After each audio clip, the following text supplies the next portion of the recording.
नमस्कार प्यारे बच्चों, द्रोणा इंस्टीट्यूट में एक बार फिर से आप सभी लोगों का बहुत बहुत स्वागत है।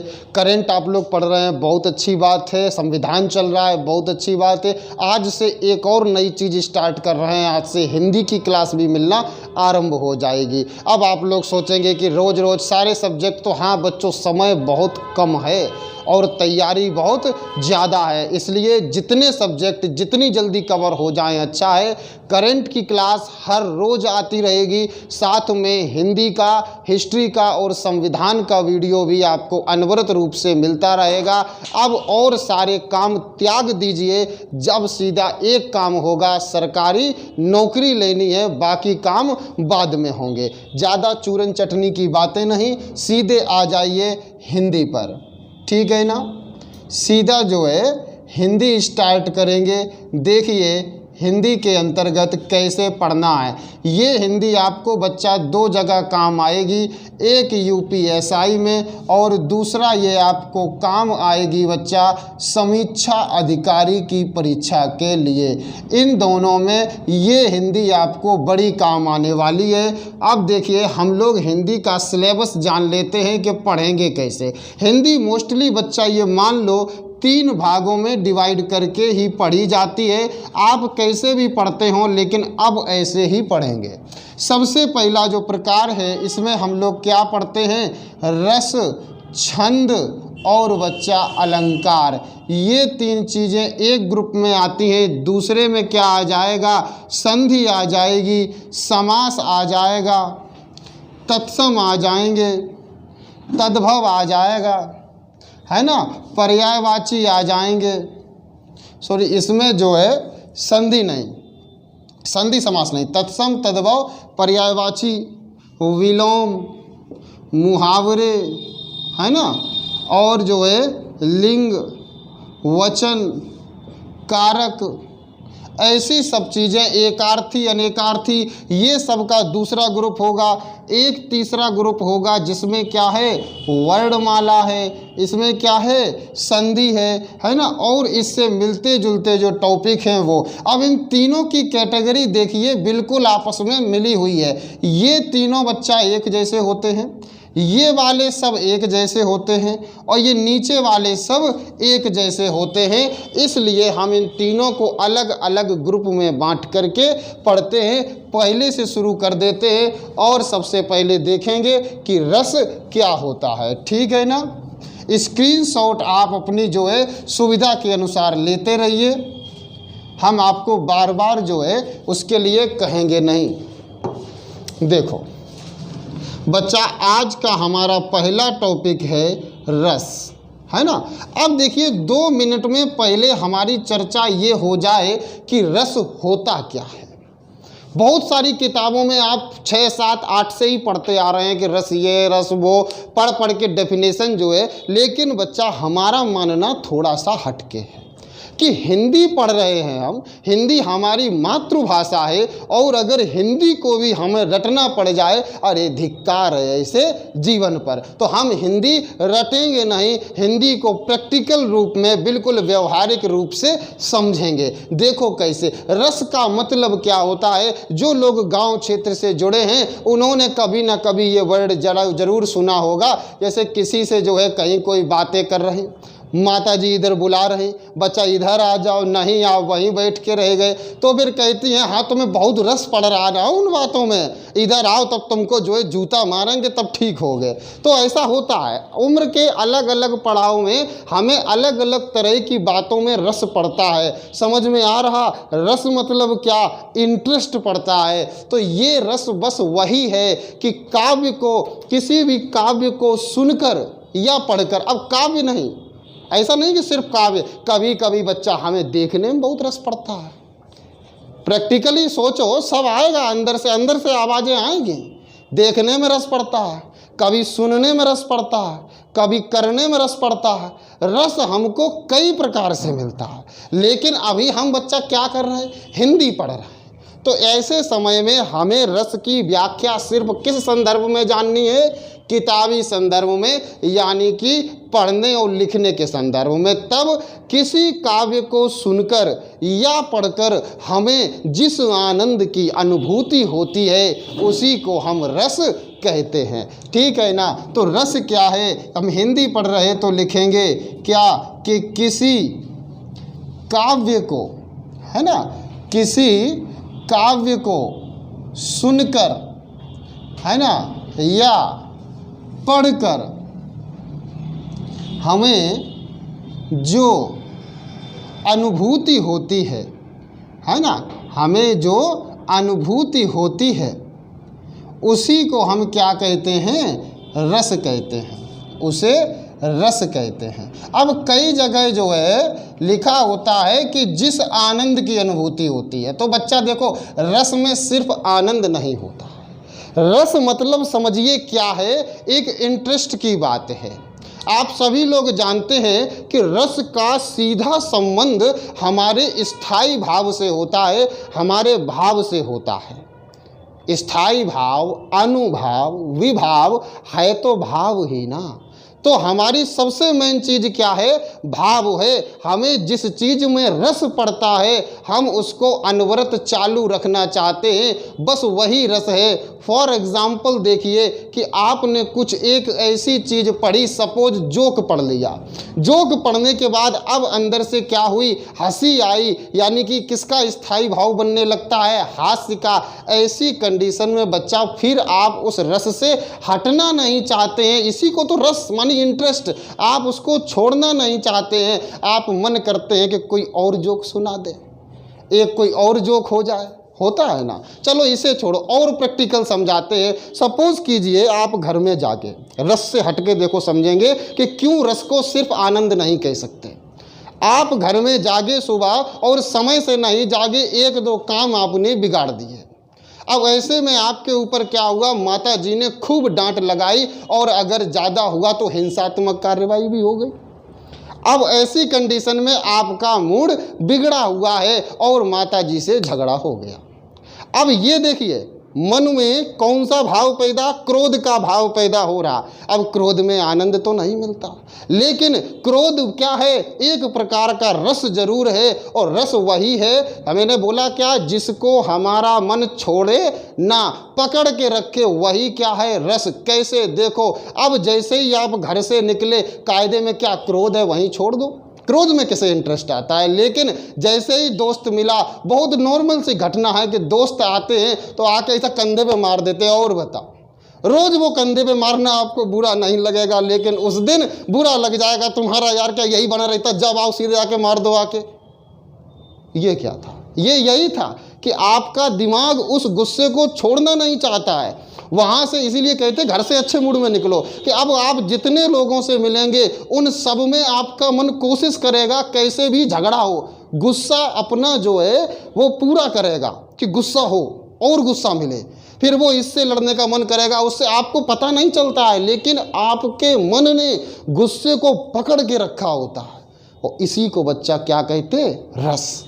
प्रैक्टिकली बात समझ में आ रही ना? इसी को क्या कहते? रस। यानी कि किसी काव्य को पढ़कर आपको क्या हो, जो अनुभूति होती है, आपका मन उसे पकड़ लेता है। एक सीधी बात समझ लो, रस मतलब इंटरेस्ट, ओनली इंटरेस्ट। आपको, आपके मन को उन चीज़ों में इंटरेस्ट पड़ता है। एक और ज़बरदस्त धुआंधार एग्जाम्पल लो। आनंद की बात नहीं करेंगे क्योंकि आनंद तो सभी जानते रस होता है। सपोज करिए आजकल तो बहुत कुछ ऐसा चलता है ना, एकदम मॉडर्न ज़माना, सोना बाबू टाइप बहुत चलता है। अब इसमें मान लीजिए कोई ऐसा सोना बाबू झगड़ा, जानते होंगे सब बड़े बच्चे, सोना बाबू वाला झगड़ा। अब झगड़ा मानी ब्रेकअप, ब्रेकअप मानी रोना। एक बार जो रोना चालू हो जाए फिर मन कितनी वजह ढूंढता रोने की। वो जो घर के बाहर के या मतलब दोस्त लोग खुश करना चाहें, आप खुश नहीं हो सकते। अरे बहुत से तो जानबूझ के रोते हैं क्योंकि उनको रोने में मज़ा आ रहा है, उनको नहीं, उनके मन को मज़ा आ रहा है। फिर क्या करेगा मन? क्या करेगा कि दूर दूर की घटनाएं सोचेगा, दूर दूर की घटनाएं सोचेगा। वो उस टाइम पे जो हुआ था, वो उस टाइम पे वो हुआ था, और याद कर करके और मन आपको रुलाएगा और रुलाएगा और रुलाएगा। अब आप सोच के देखिए कायदा क्या कहता है कि आप उस भावना से बाहर निकल जाओ, क्योंकि वो तो आनंददायक चीज़ नहीं है। लेकिन मन क्या कर रहा है कि मन पूरा एक मतलब इतिहास का किताब लेके बैठ जाएगा और आपको एक घटना याद दिलाएगा कि आप रो और रो और रो। क्यों? क्योंकि मन के लिए वो क्या है बच्चा, रस है।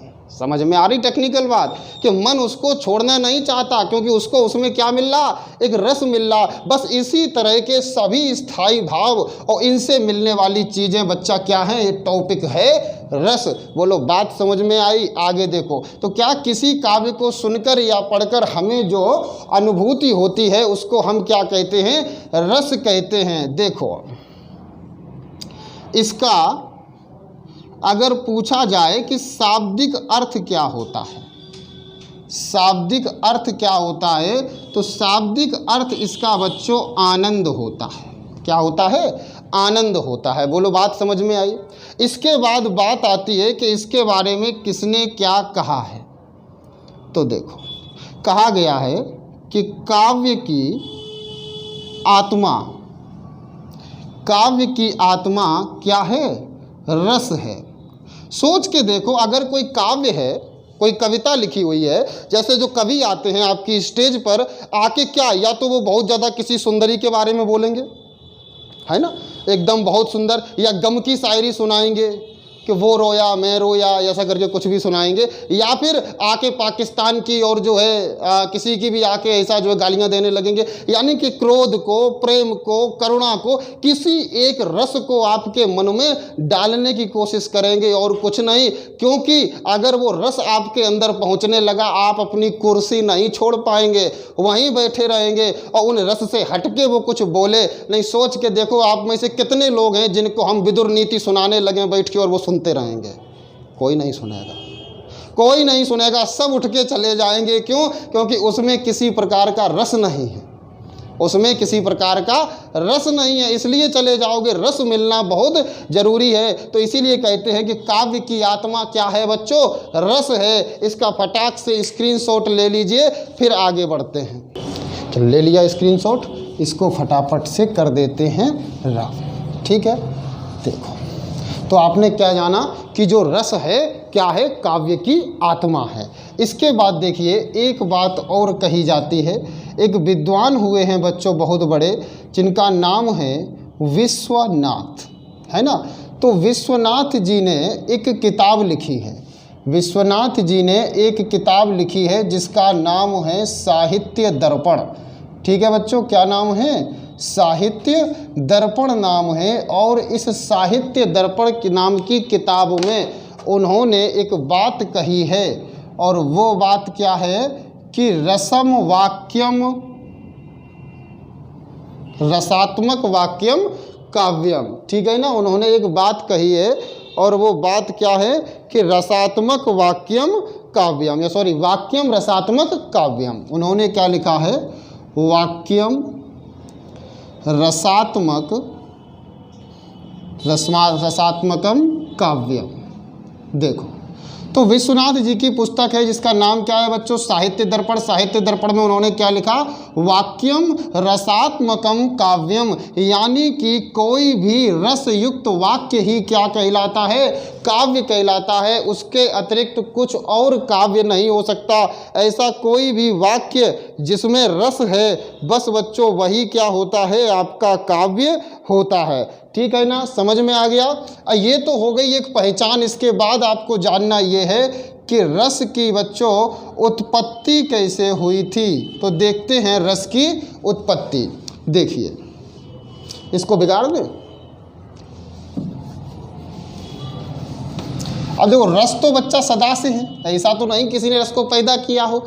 तो सबसे सही बात बनेगी कि रस का अस्तित्व में आना, है ना, रस का अस्तित्व में आना। यानी कि रस जो है हमें कहाँ से दृष्टिगोचर होते हैं, कैसे हमें पता चलता है कि रस अस्तित्व में आए हैं। तो सर्वप्रथम बात को मेरी को बहुत ध्यान से समझना बच्चों कि सर्वप्रथम रस शब्द का प्रयोग देखिए कहाँ मिलता है। सर्वप्रथम रस शब्द का प्रयोग सर्वप्रथम रस शब्द का जो प्रयोग मिलता है वो बच्चों एक उपनिषद में मिलता है, जिसका नाम है तैत्तरीय उपनिषद, है ना। क्या है? तैत्तरीयोपनिषद। तैत्तरीयोपनिषद जो है, इसके अंदर हमें सबसे पहले पता चलता है किस शब्द के बारे में बच्चों? रस शब्द के बारे में। लेकिन याद रखना कि यहाँ पर रस शब्द स्वाद के लिए आया है। रस शब्द किसके लिए आया है बच्चों? स्वाद के संदर्भ में आया है, स्वाद के लिए आया है, ठीक है ना। रस शब्द का सबसे पहले प्रयोग कहाँ मिलता है? तैत्तरीय उपनिषद में मिलता है। अब दूसरे एक व्यक्ति, एक ऐसा बच्चों नाम जिन्होंने वास्तव में रस को लेकर के बहुत कार्य किया, उनका नाम देखिए। एक किताब है जिसका नाम है नाट्यशास्त्र, है ना। क्या नाम है बच्चों? नाट्यशास्त्र इस पुस्तक का नाम है। और इसके जो रचयिता हैं उनका नाम देखिए क्या है? उनको बच्चा भरत मुनि के नाम से जाना जाता है। माने अगर रस की पहचान किसी ने बनाई है तो वो भरत मुनि ने बनाई है, और उनकी किताब का नाम क्या है? नाट्यशास्त्र बच्चों, उनकी इस किताब का नाम है। बोलो बात समझ में आई कि नहीं आई?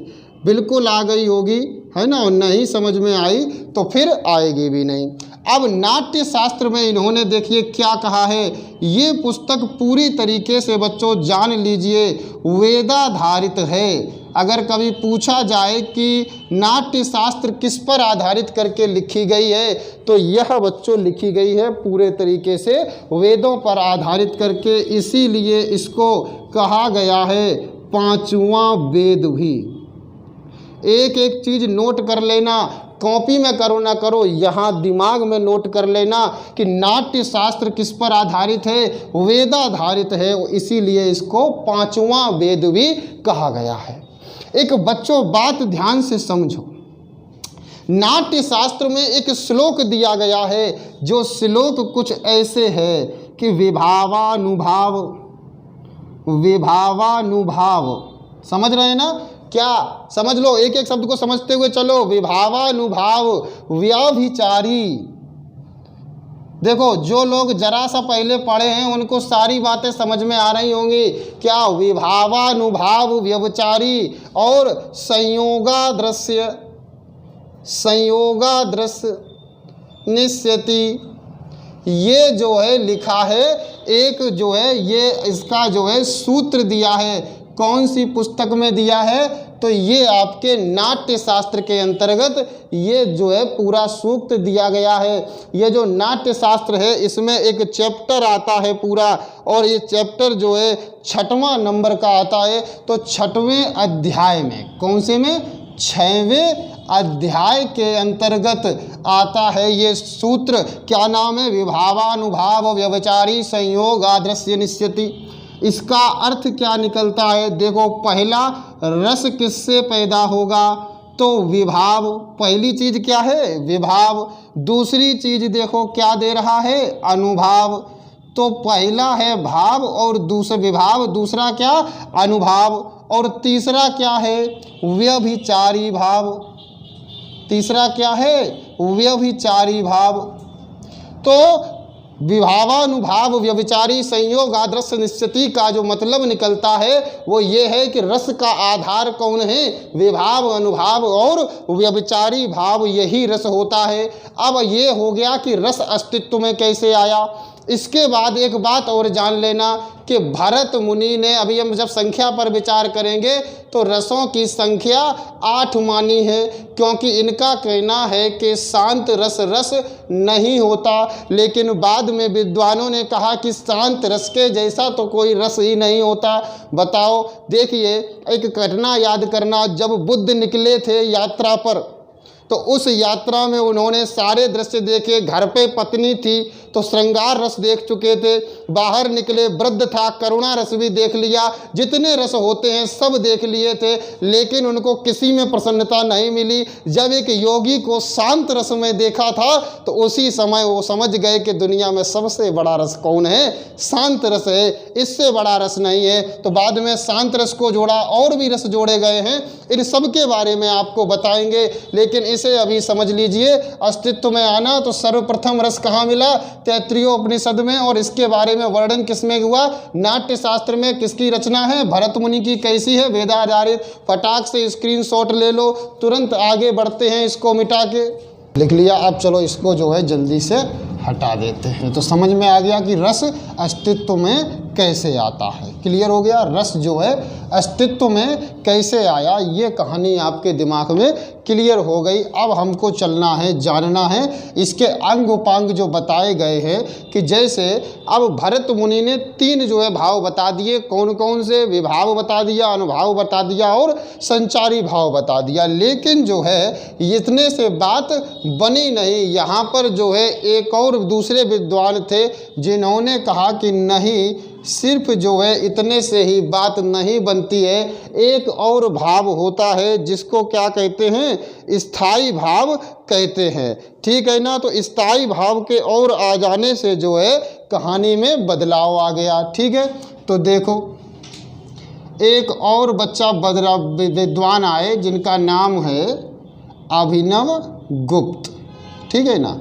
अभिनव गुप्त ने कहा कि इनके अतिरिक्त, समझना बच्चों, यानी विभाव, अनुभाव और संचारी भाव के अतिरिक्त, यानी इनके अतिरिक्त स्थायी भाव भी होता है ना? क्या होता है? स्थायी भाव भी होता है। तो अब हो गए कितने? 4। देखिए कौन कौन सी 4 चीज़ें हो गई। पहला हो गया आपका विभाव, या सबसे पहले अध्ययन की दृष्टि से हम लिखेंगे सबसे आगे बच्चों स्थायी भाव। सबसे पहले रस के अंदर आपको स्थायी भाव पता होना चाहिए। नंबर दूसरा आपको विभाव पता होना चाहिए। नंबर तीसरा आपको अनुभाव पता होना चाहिए।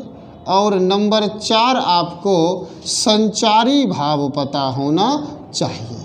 इतनी चीज़ें आपको पता होना अत्यंत आवश्यक है। तो सबसे पहले देखते हैं कि स्थायी भाव क्या होते हैं। अब अगर भरत मुनि की माने तो 8 स्थायी भाव होते हैं, क्योंकि उन्होंने रस ही 8 बताए हैं। वैसे मूल रूप से स्थायी भाव 9 होते हैं और कुल स्थायी भाव की संख्या 11 होती है। सबका अलग अलग अपना अपना जो है स्टैंडर्ड है, अपना अपना नियम है जिसके अनुसार बताया है। तो स्थायी भाव की सबसे बड़ी टेंशन ये कि ये होते क्या हैं। मैंने अभी बोला था ना कि आपके मन के ऐसे भाव जो इसमें ऊपर से इंस्टॉल होके आते हैं, आपको नहीं करने हैं, वही स्थायी भाव कहलाते हैं। वो पहले से उसमें फीड हैं, जैसे करुणा है, हंसना है, रोना है, गाना है, ये सब इसमें पहले से फीड है। और वो जितने उसमें इंस्टॉल्ड करके भगवान ने भेजे हैं उनको आपका मन पकड़ता है। तो किसी भी संबंधित दृश्य को जैसे ही आप देखते हैं आपके दिमाग में तुरंत वैसा ही भाव जागृत हो जाता है। और बाकी सारे भाव कैसे हैं? सुषुप्तावस्था में है। बस इन्हीं सभी भावों को क्या कहते हैं? स्थायी भाव कहते हैं। तो इसके बारे में क्या लिखेंगे? यह हमारे मन में सुषुप्तावस्था में होते हैं। सुषुप्तावस्था में होते हैं, है ना? जैसे ही संबंधित, अब देखो वैसे घटना हो सकती है, दृश्य हो सकता है, कुछ भी हो सकता है, लेकिन हम क्या हिंदी में है, जैसे ही संबंधित काव्य को पढ़ते हैं तो उससे संबंधित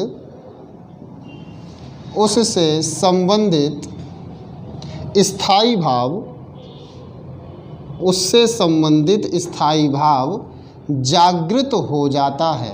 अगर जोक पढ़ा है, बोलो ऐसा हो सकता है क्या कि आप जोक पढ़ो और करुणा का जो है स्थायी भाव जागृत हो जाए, शोक जागृत हो जाए? नहीं हो सकता। तो हंसी ही आएगी, हास्य ही आएगा, है ना। तो संबंधित वैसे ही स्थायी भाव जागृत हो जाता है। एक हल्की सी बात कि कितने होते हैं, बात करें अगर भरत मुनि की कि भरत मुनि के अनुसार कितने हैं, तो सीधी सी बात बच्चा कितने, 8 हैं। वैसे मूल रूप से कितने होते हैं, 9 होते हैं। और कुल स्थायी भाव की संख्या कितनी है, तो 11 है। तीनों अपने अपने नाम से पूछे जाएंगे, कंफ्यूज होना मत, ठीक है ना। तो ये हो गई कहानी किसकी, आपके जो है स्थायी भाव की। देख लेते हैं सटापट के कौन कौन से स्थायी भाव हैं, ठीक है ना। स्क्रीनशॉट ले लिया होगा, हम कहना भूल गए, लेकिन आप तो विद्वान हैं, है ना। 10 सेकंड पीछे करो, पॉज करो, वीडियो में से तुरंत ले लो, है ना। तो अब देखो, जैसे पहला स्थायी भाव हम देखें अगर, तो रति।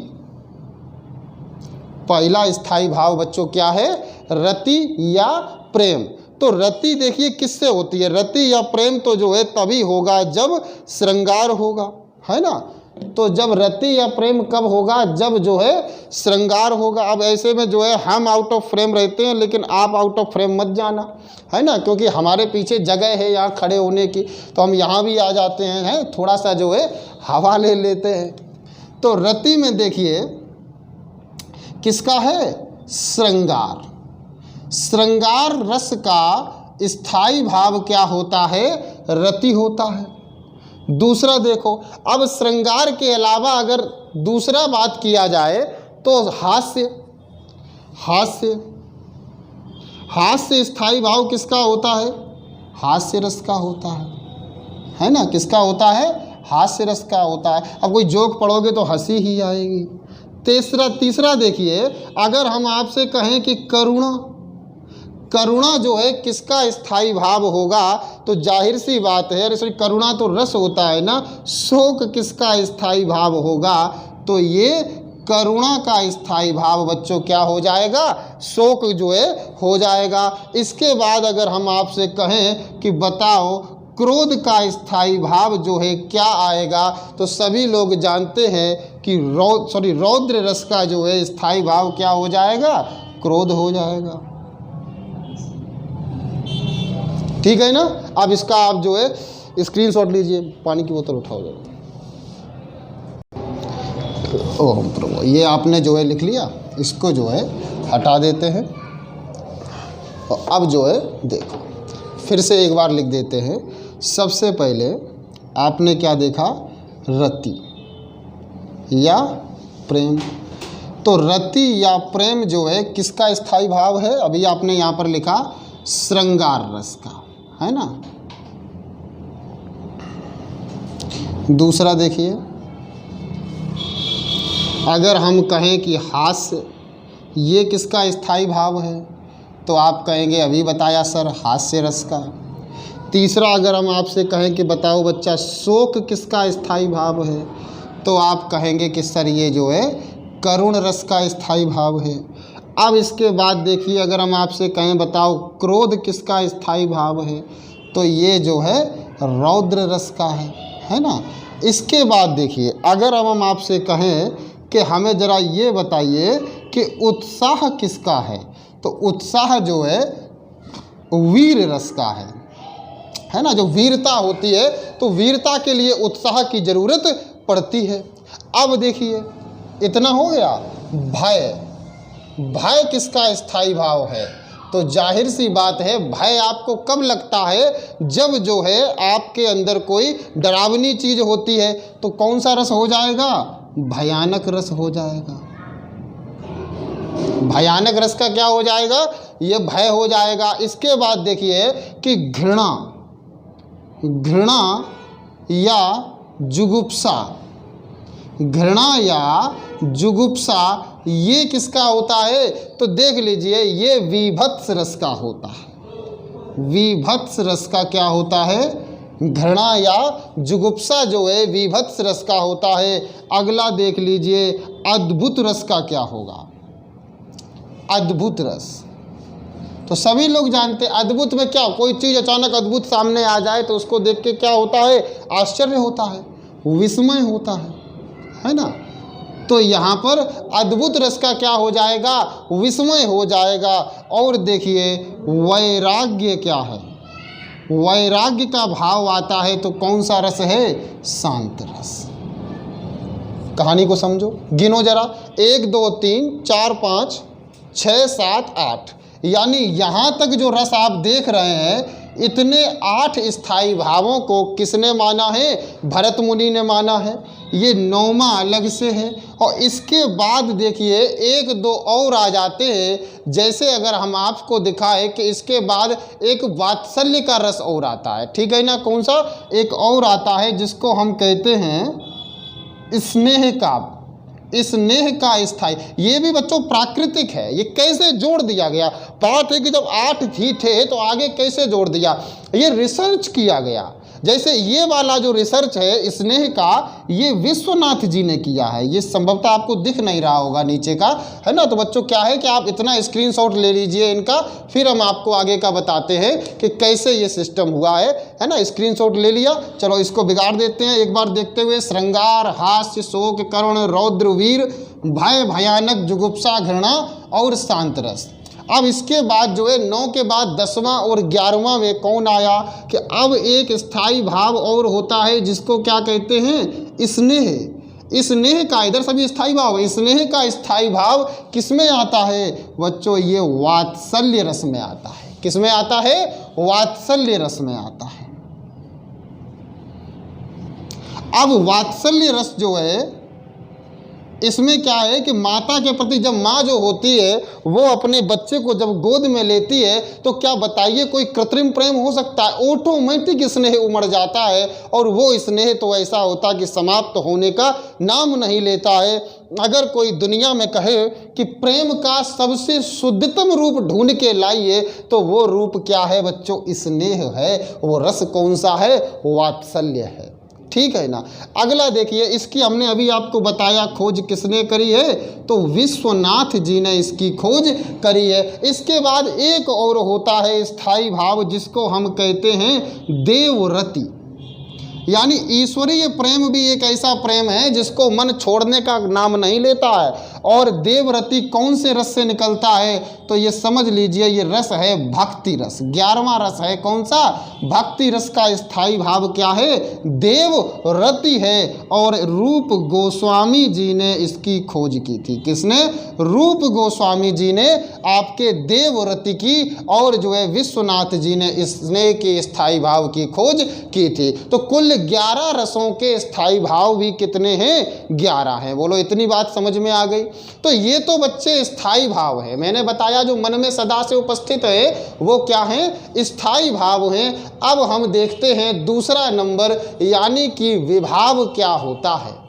विभाव क्या होता है उनको देखो।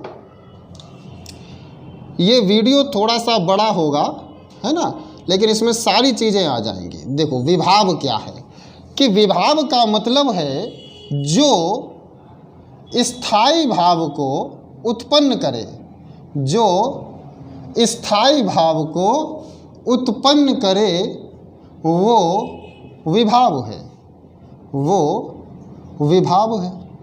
समझना। अब फिर से आप कहोगे ये तो किताबी बात में आ गए, वो क्या है, विभाव है। देखना, 2 चुटकी बजा के समझोगे विभाव क्या होता है। समझ के देखना कि क्या लिखा, कि जो स्थायी भाव को उत्पन्न करे। अब हम लोग रति प्रेम के चक्कर में नहीं पड़ेंगे, वो तो जो है दुनिया की गाथा है। हम अपने स्टैंडर्ड की कोई चीज़ देखते हैं, एक क्रोध को देखते हैं। क्रोध का स्थायी भाव कैसे पैदा होता है। मान लीजिए बच्चों आपके गांव में एक जो है कोई ऐसा व्यक्ति रहता है, कि होता है गांव में, हर गांव में एक ऐसा व्यक्ति मिल जाएगा जिसका जो है लोग चाहते हैं कि ये कब गुस्सा करे, उसका गुस्सा ही देखने का मन करता है ना। हर गांव में कुछ ना कुछ, आपके मोहल्ले में, कॉलोनी में, शहर में, हर जगह होता है। अब मान लीजिए आपने क्या किया कि इसको गुस्सा दिलाने के लिए क्या हुआ, कुछ लोग सीरियसली या मजाक में कैसे भी आप लोग इसको गालियां देने लगे या कुछ भी कहने लगे कि तुमसे कुछ नहीं होगा, गांव का सबसे बेकार आदमी तुम ही हो, ऐसे करके कुछ भी कहने लगे। तो ये सब आप क्या कर रहे हो, विभाव कर रहे हो। क्या कर रहे हो, विभाव। अब इससे क्या होगा, उसके मन में स्थायी भाव पैदा होगा। किसका, क्रोध का। किसका स्थायी भाव पैदा होगा, क्रोध का। तो ऐसे उपकरण जो कि स्थायी भाव को पैदा करते हैं उन्हें क्या कहते हैं, विभाव कहते हैं। बात समझ में आई। ऐसे जो क्या करते हैं, स्थायी भाव के पैदा होने का कारण क्या कहलाता है, विभाव कहलाता है। अब समझना, विभाव दो चीज़ों से मिलकर के बनता है। देखो, विभाव में दो चीज़ें आती हैं।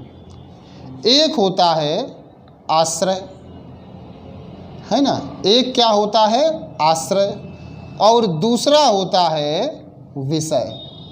एक है आश्रय और दूसरा क्या है, विषय। अब विषय का मतलब तो आप सभी लोग जानते हैं, सीधा समझो टॉपिक, क्लियर समझो, आपको कहीं एक्सप्लेन नहीं करना है ना लिखना है। विषय मतलब वो टॉपिक जिसको लेकर के स्थायी भाव पैदा किया जा रहा। कोई ना कोई काव्य होगा, कोई समरी होगी, कोई स्टोरी होगी, गाली गलौज होगा, जोक होगा, कुछ होगा, वो विषय वस्तु स्थायी भाव पैदा करने के लिए सहायक है। अब आश्रय में दो चीज़ें होती हैं। एक होता है आलंबन, एक क्या है, आलंबन, और एक क्या है, उद्दीपन। आलंबन के अंतर्गत आते हैं नायक, नायिका, जो भी हैं। अब जरूरी नहीं है कि हर जगह नायिका हो ही, नायिका बस श्रृंगार में आती है, और भरत मुनि ने उसको रसराज कह दिया है, तो और थोड़ा सा सुनाने में भी लोगों को मज़ा आता है कि प्रेमी प्रेमिका, आलिंगन वालिंगन, पता नहीं क्या क्या, लेकिन अपना जो है सिस्टम अलग है, जॉब लेनी है, फालतू बात नहीं। तो आलंबन में क्या है, नायक है और नायिका है ना, अकेला नायक भी हो सकता है, अकेली नायिका भी हो सकती है। और उद्दीपन मतलब होता है बच्चों, उद्दीप्त करने वाली चीज़ें, यानी कि भाव को बढ़ाने वाली चीज़ें। मानी स्थायी भाव तो आ गया, आग तो लग गई, उसमें घी डालने वाली चीज़ें कौन हैं, ये उद्दीपन है। ये आसपास का माहौल बनाती हैं। कैसे, जैसे मान लीजिए कोई सीन है और उस सीन के अंतर्गत करुणा का सीन बनाना है, तो सीन कैसा होना चाहिए, कोई मृत हो गया है, सब लोग रो रहे हैं, ऐसा भाव, ये क्या उद्दीपन का काम कर रहा। अब आलंबन में नायक रो रहा, समझ में आ रहा, उसके मन में मृत्यु से क्या हो गया है, उसके किसी मित्र की मृत्यु हो गई है, और उस मृत्यु के कारण क्या हुआ है कि वो रो रहा है। तो ये तो आलंबन हो गया, बाकी की चीज़ टॉपिक में आ गई। उद्दीपन क्या है, सफ़ेद कपड़ा, बिखरे बाल, आसपास रोते हुए लोग, ये सब चीज़ें किस में आती हैं, उद्दीपन के अंतर्गत आती हैं। यानी कि स्थायी भाव को बढ़ाने वाली चीज़ें, स्थायी भाव को बढ़ाने वाले उपकरण क्या कहलाते हैं, उद्दीपन कहलाते हैं। आलंबन कौन है, नायक और नायिका। तो कुल मिला के विभाव समझ गए, जो स्थायी भाव को उत्पन्न करे वही क्या है, विभाव। विभाव में दो चीज़ें हैं, आश्रय और विषय। आश्रय मतलब वो टॉपिक, और आश्रय में विषय टॉपिक, आश्रय में आलंबन और उद्दीपन। ये कहानी समझ में आई, विभाव समझ में आया। अगली चीज़ होती है अनुभाव। समझना बड़ा सरल है। विभाव के बाद क्या है, अनुभाव। वही कहानी पे फिर आ जाओ। एक व्यक्ति खड़ा हुआ था, आपने इसको कुछ भी उल्टा सीधा कहना चालू किया, यानी आपने क्या किया, विभाव। अब विभाव से क्या पैदा होगा, स्थायी भाव। इसकी खोपड़ी में क्या पैदा होगा बच्चों, स्थायी भाव। ये गुस्सा करेगा।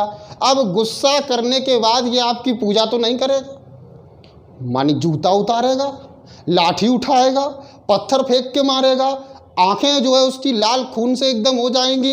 तो ये सब जो गुण वो प्रदर्शित कर रहा है, इन्हीं को क्या कहते हैं, अनुभाव कहते हैं। यानी विभाव से स्थायी भाव पैदा हुआ, और फिर उस स्थायी भाव को प्रदर्शित करने के लिए जो प्रतिक्रिया दी नायक ने, वही क्या है मेरे प्यारे बच्चों, अनुभाव है। जैसे मान लीजिए कोई आपका, अलग से एग्जाम्पल ले लेते हैं, हमने आपको एक जोक सुनाया, हमने आपको एक जोक सुनाया, ये मैंने क्या किया, विभाव।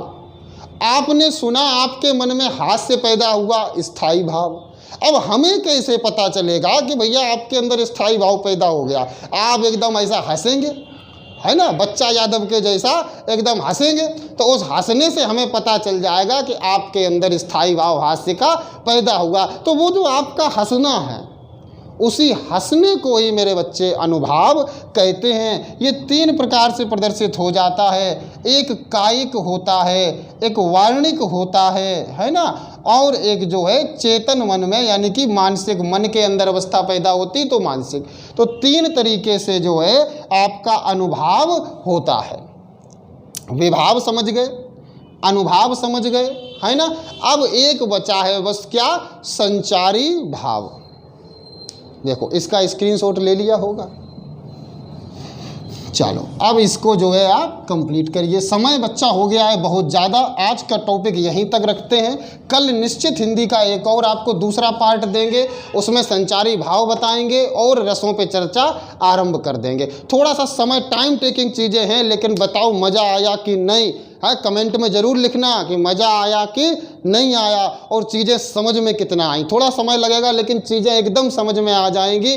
समझ रहे हो ना बात को? तो इसी बात पे इसको इतना शेयर करो कि अगली बार के लिए जो है बिल्कुल लाइव वाली स्थिति बन जाए, है ना।